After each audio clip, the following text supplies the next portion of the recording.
9 news और कठुआ कांड को लेकर जो विशाल जंगोत्रा है, यानी कि जो सांझीराम का बेटा है, उसको लेकर बीते दिनों फॉरेंसिक रिपोर्ट सामने आई थी और फॉरेंसिक रिपोर्ट में इस बात का खुलासा हुआ था कि जो साइन किए हैं उसने वो साइन मैच नहीं कर रहे हैं। और जम्मू कश्मीर की क्राइम ब्रांच ने बिल्कुल सही कहा था कि विशाल जंगोत्रा जम्मू कश्मीर में मौजूद था, उसने बच्ची के साथ बलात्कार किया था, उसकी जगह किसी और शख्स ने एग्जाम दिया था।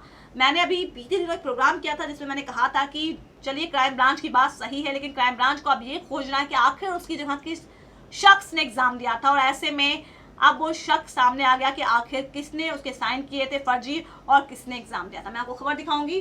फॉरेंसिक रिपोर्ट में दावा कि दोस्तों ने किए आरोपी विशाल जंगोत्रा के नकली साइन। जम्मू और कश्मीर की क्राइम ब्रांच को कठुआ बलात्कार और हत्या के मामले में कुछ फॉरेंसिक सबूत मिले हैं, जिससे खुलासा हुआ है कि विशाल जंगोत्रा ने अपनी परीक्षा में उपस्थिति दिखाने के लिए नकली हस्ताक्षर किए थे, ताकि ये बात साबित कर सके कि घटना वाले दिन वो मेरठ में मौजूद था, ना कि कठुआ में। क्राइम ब्रांच के सूत्रों का कहना है कि सेंट्रल फॉरेंसिक लेबोरेटरी की जो फॉरेंसिक रिपोर्ट सामने आई है उसमें विशाल के साइन परीक्षा में अटेंडेंस दिखाने वाली आंसर शीट से मेल नहीं खाते हैं।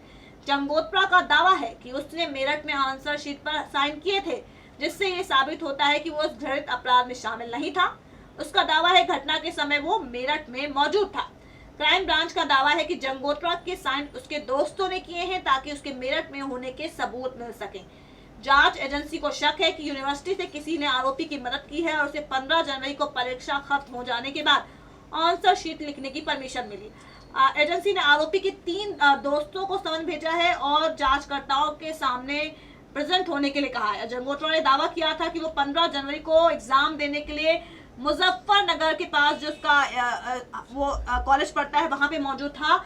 और क्राइम ब्रांच के अनुसार जो चार्जशीट में कहा गया है कि वो रसाना गांव में मौजूद था जब ये घटना सामने आई। और जांचकर्ताओं को ये भी शक है कि आरोपी एक एटीएम में गया था ताकि उसकी उपस्थिति वहां दर्ज हो सके, इसी वजह से वो कैमरे की तरफ देख रहा था। और एजेंसी की चार्जशीट के अनुसार कठुआ मामले में 8 लोगों को आरोपी बनाया गया। चलिए, मैंने आपको एक खबर बताई, अब आपको बताती हूँ कि इसकी डेप्थ क्या है। विशाल जंगोत्रा को लेकर सीसीटीवी फुटेज की इस खबर में सीसीटीवी फुटेज का जिक्र किया गया है। मैं आपको बताती हूँ क्या है इसकी सच्चाई। एक जाना माना न्यूज चैनल है, उसने बकायदा अपने 9 बजे उनका शो आता है और बहुत वरिष्ठ पत्रकार हैं जो इस शो को करते हैं। उसमें एक फुटेज दिखाई गई थी कि विशाल जंगोत्रा जो था मीनापुर के एक एटीएम में मौजूद था। वो एटीएम का नाम है कॉरपोरेशन बैंक और दूसरा एटीएम था स्टेट बैंक ऑफ इंडिया, जहां पर विशाल जंगोत्रा को पैसे निकालते हुए देखा गया था। बकायदा इस न्यूज चैनल ने बकायदा फुटेज दिखाई थी किस तरीके से वहां पर विशाल जंगोत्रा मौजूद था। और बकायदा साइट्स पे भी अवेलेबल है कि विशाल जंगोत्रा की जो सीसीटीवी फुटेज सामने आई थी उससे ये साबित होता है कि क्राइम ब्रांच जो थी झूठ बोल रही थी कि आखिर जब वहां पर विशाल जंगोत्रा मुजफ्फरनगर की मीरापुर इलाके में मौजूद था तो एक शख्स 2 जगह कैसे हो सकता है। जबकि क्राइम ब्रांच शुरुआत से ही कह रही है कि विशाल जंगोत्रा झूठ बोल रहा है, क्योंकि वो उस वक्त रसाना गांव में मौजूद था, उसने बच्चे के साथ बलात्कार किया है और उसको बचाने के लिए उसके फादर, उनके पिता जो सांझीराम में पूरा खेल रचा है। अब ऐसे में जो बीते दिनों फॉरेंसिक रिपोर्ट सामने आई उससे पूरी तरह से साफ हो गया कि विशाल जंगोत्रा झूठा था। विशाल जंगोत्रा झूठा है और उसकी जगह जो साइन आपने खुद पढ़े, इस खबर में मैंने आपको पढ़ के सुनाया है कि उसकी जगह उसके दोस्तों ने साइन किए हैं ताकि वो बच सके। हम यही कह रहे थे ना कि आखिर किस तरह से विशाल जंगोत्रा अगर वहां पे मौजूद नहीं था तो फिर साइन किए किसने और एग्जाम दिए किसने, यानी कि उसके दोस्तों ने फर्जी साइन किए हैं, उसके दोस्तों ने एग्जाम दिया है। अब यहाँ पर विश्वविद्यालय प्रशासन पे सवाल उठाना बनता है, आखिर क्या करेगी योगी सरकार, क्योंकि जो है पूरा मसला यूपी सरकार का है और यूपी में है बीजेपी की सरकार। जम्मू कश्मीर में पीडीपी और बीजेपी का अलायंस है, वहां पर जो चलिए महबूबा मुफ्ती ने वहां पे एक्शन ले लिया। अब यहाँ पर सीएम योगी आदित्यनाथ क्या करेंगे, क्योंकि ऐसा नहीं कि कठुआ कांड से उनका कोई लेना देना नहीं, क्योंकि वो वहां के मुखिया हैं, तो उन्हें हर तरीके से देखना पड़ेगा कि आखिर क्या हो रहा है विशाल जंगोत्रा को लेकर। हो सकता है आने वाले दिनों में कहीं ना कहीं यूपी पुलिस से भी मदद ली जा रही थी और ली भी जाएगी, और ऐसे में हो सकता है कि सीएम योगी आदित्यनाथ से भी बात की जाए, क्योंकि राजनीति का एक पहलू ये भी कठुआ कांड भले ही एक तरह से अभी दब गया हो मीडिया में, लेकिन आने वाले दिनों में फिर से ये चर्चाओं में आएगा। केस की सुनवाई लगातार जारी है, लगातार इस पे अपडेट आ रही है। हो सकता है कल को जब फैसला आए तो इसमें कहीं ना कहीं बहुत से लोग उलझ जाएं, और जब उलझेंगे तो समझिए इसका सीधा सीधा कनेक्शन जो होगा सियासत पे पड़ेगा। और अगले साल है लोकसभा चुनाव। हम किसी भी मसले को बहुत अच्छे तरीके, बहुत छोटा मोटा नहीं समझ सकते, क्योंकि कठुआ कांड कोई छोटी मोटी घटना नहीं है, बहुत बड़ी घटना है। इसने पीएम मोदी को भी हिलाकर रख दिया था, तभी वो जब विदेशी दौरे से आए तो उन्होंने अध्यादेश पास कर दिया। सोचिए जरा, तो सोच किस तरह से कठुआ कांड ने जड़ें हिला दी अलायंस पीडीपी और बीजेपी की। चलिए अब बात करते हैं विशाल जंगोत्रा को लेकर। साफ साफ यहाँ पे पता चल गया कि विशाल जंगोत्रा जो है वो झूठ बोल रहा था, और वो उस वक्त जम्मू कश्मीर के रसाना गांव में मौजूद था। क्राइम ब्रांच यहाँ पे सच साबित हो रहा है। अब मैंने ये हवाला किया था कि न्यूज चैनल की बात करी थी, मैं न्यूज चैनल ने बकायदा सीसीटीवी फुटेज दिखाई कि किस तरह से वहाँ पे पैसे निकाल रहा है। उससे कहीं ना कहीं ये साबित हो रहा था कि विशाल जंगोत्रा जो है उसको फंसाया जा रहा है, जो कि हालांकि हमने भी प्रोग्राम में ये बोला था, हालांकि हमने ये बोला था कि अगर फंसाया जा रहा है तो कौन फंसा रहा है। और दूसरी बात ये कि अगर क्राइम ब्रांच ये कह रही है कि वो जम्मू कश्मीर में मौजूद था, तो क्राइम ब्रांच ये बताए कि उसकी जगह एग्जाम किसने दिया। फॉरेंसिक रिपोर्ट सामने आई, दूध का दूध पानी का पानी हुआ। मैंने कहा था शख्स कौन है, शख्स को लेकर खबर सामने आ गई है कि उसके आरोपियों ने फर्जी साइन किए। अब यहाँ पर क्राइम ब्रांच क्या एक्शन लेगी, क्या क्राइम ब्रांच चुपचाप बैठी है, इस पर कभी कोई बड़ी अपडेट तो नहीं आई है हमारे पास। लेकिन हाँ, अब यहाँ पर क्राइम ब्रांच को आरोपी के खिलाफ एक्शन लेना चाहिए। हालांकि उसके 3 दोस्त गिरफ्त में हैं, विशाल जंगोत्रा के 3 दोस्त क्राइम ब्रांच की गिरफ्त में हैं, उन पर एक्शन लिया गया। हालांकि उन्होंने क्राइम ब्रांच को लपेटे में ले लिया, कहा कि हम पे मारपीट की गई, हमें मारा गया और हमसे जबरन बयान दिलाया गया। ये तीनों जो दोस्त थे उसके रूममेट थे, और ऐसे में कहा गया कि उन्होंने, जो क्राइम ब्रांच ने पहले अपनी चार्जशीट में गलत चीजें बयां की और फिर उस गलत चीजों के मद्देनजर हमें मारा पीटा गया और हमारा जबरन बयान दिलाया गया।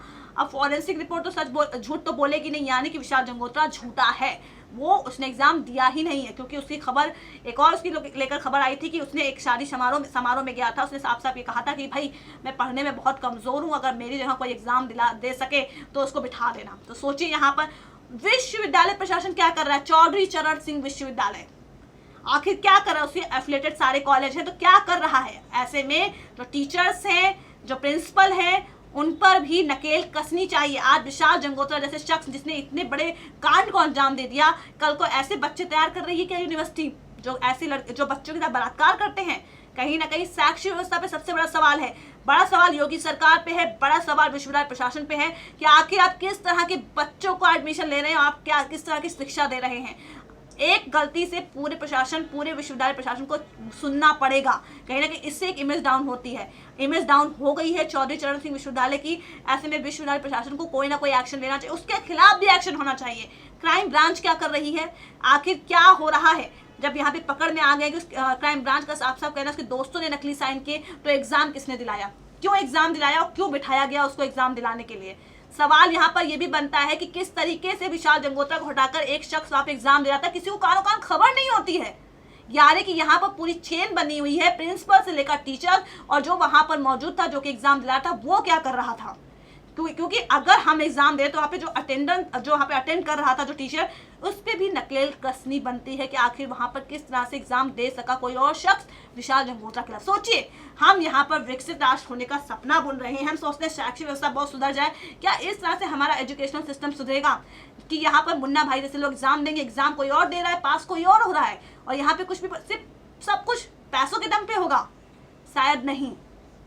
प्रिंसिपल का जिक्र कर रही हूँ तो प्रिंसिपल के बारे में बता दूं कि जो विश्वविद्यालय के ऐसी खबर सामने आई है, जो कॉलेज के जो प्रिंसिपल हैं उन्होंने एंटी सेपेटरी बेल की याचिका लगाई है विशाल जंगोत्रा के लिए। उनका साफ साफ ये कहना है कि विशाल जंगोत्रा साफ सुथरा इंसान है, उसने कुछ नहीं किया है, उसने एग्जाम दिया है, इसलिए उसको अग्रिम जमानत दी जाए। सोचिए, यहाँ पे एक शख्स यहाँ पे साफ साफ गलत साबित हो रहा है, वहां पे जो प्रिंसिपल हैं वो उसको बचाने पर लगे हुए हैं। ये अपने आप में, मैं आपको खबर दिखाऊंगी, आप खबर पे देखिए फिर विश्वास हो जाएगा आपको। यहाँ पे आप देख सकते कोर्ट ने प्रिंसिपल ने लगाई एंटी सेपेटरी बेल। मेरठ के शिक्षण संस्थान में आरोपी विशाल जंगोत्रा पढ़ता है और संस्थान के प्रिंसिपल ने अपने वकील के जरिए सेशन कोर्ट में एंटी सेपेटरी बेल की एप्लीकेशन लगाई है। और ये सरकारी वकीलों ने सुरक्षा का हवाला दे आरोपियों को पठानकोट जेल शिफ्ट करने की मांग की है। और आरोपियों की सुरक्षा का हवाला देते हुए जम्मू कश्मीर में केस को लेकर धरने लग रहे हैं और उन्हें लाने जाने में मुश्किल हो सकती है, लिहाजा उन्हें पठानकोट में ही शिफ्ट किया रहा है। और इस पर यह भी है कि आज 4 जून है, इस पर सुनवाई होगी आज। हालांकि जब तक आप अपना प्रोग्राम देखेंगे शायद इस पर कोई बड़ी अपडेट नहीं आएगी। और इसके बाद सरकार पक्ष के वकीलों ने पूरे मामले को दोबारा से कोर्ट में पेश किया है और ऐसे में हो सकता है कि इस पर कोई बड़ी अपडेट सामने आए। लेकिन मैं आपको बार बार बता रही हूँ कि जब तक आप अपना प्रोग्राम देखेंगे तब तक आपको कोई बड़ी अपडेट नहीं मिल पाएगी। हम इस पे अपडेट आपको देंगे कुछ समय बाद। लेकिन फिलहाल यही खबर है, और खबर यही है कि आरोपी विशाल को लेकर जिस तरीके से खबर सामने आई है कि उसके दोस्तों ने उसकी जगह साइन किया है, यानी कि यहाँ पर अब दोस्तों पर नकेल कसनी होगी और साथ ही विश्वविद्यालय प्रशासन पर नकेल कसनी होगी। उसको उसके खिलाफ सख्त से सख्त एक्शन लेना होगा। कहीं ऐसा ना हो कि और भी विशाल जंगोत्रा तैयार हो रहे हो यूनिवर्सिटी में और किसी को कानो कान खबर तक ना हो। आज के प्रोग्राम में बस इतना ही। नमस्कार।